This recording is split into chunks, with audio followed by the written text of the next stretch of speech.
Ilang araw na lang at Pasko na. Saan nga ba pwedeng mamasyal kasama ang inyong pamilya? Alamin sa sentro ng balita ni Isaiah Mirafuentes.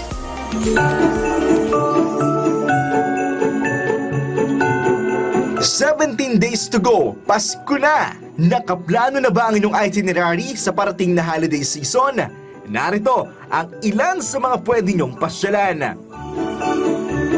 Sa Malabon, nagpasabog ng liwanag ang kanilang napakataas na kulay asul na Christmas tree. Maging ang mga asul na parol ay hindi rin nagpahuli sa pagkinang nito. Sa Pasay City naman, pinailawan na rin ang kanilang munisipyo. Pink naman ang kanilang Christmas tree at maging ang paligid ng City Hall ay napuno ng iba't ibang palamuting pangpasko. 3, 2, 1! Tayo na sa Antipolo, pero hindi para maligo, kundi para mamasyal. From park to Christmas Village ang naging ganap sa Sumulong Park. Pinailawan na rin ang kanilang napakataas na Christmas tree na may magkahalong asul at puting ilaw. 55 feet ang taas nito, nagawa sa 13,000 plastic bottles na kinolekta sa iba't ibang barangay.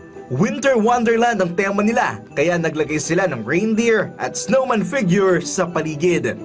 Free entrance ito, kaya highly recommended sa mga nagtitipid.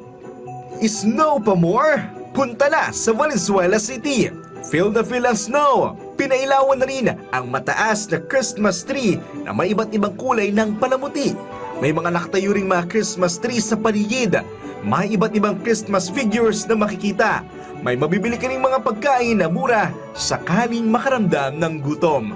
Bukas sila araw-araw mula alas 5 hanggang alas 11 ng gabi. Ako si Isaiah Mirafuentes at maligayang Pasko sa inyong lahat.